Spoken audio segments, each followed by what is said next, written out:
যুবক, কারো মনে কষ্ট দিয়েছ, সে যদি তোমাকে রিপিট কষ্ট দিয়ে দেয় তাহলে তুমি বেঁচে গেলে। কথা বলেন না।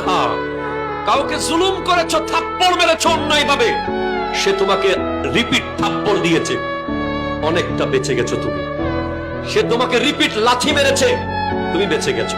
রিপিট গালি দিয়েছে, তুমি বেঁচে গেছো। কিন্তু সে যদি চুপচাপ চলে যায়,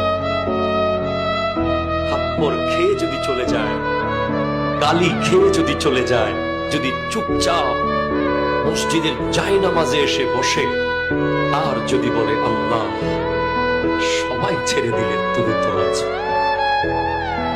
খোদা কি কসম, এমন আযাব আসতে পারে, সে যদি তার রিভেঞ্জ নিত, প্রতিশোধ নিত, সে হয়তো আপনাকে মায়ের বদলে মারতো, কাটার বদলে কাটতো।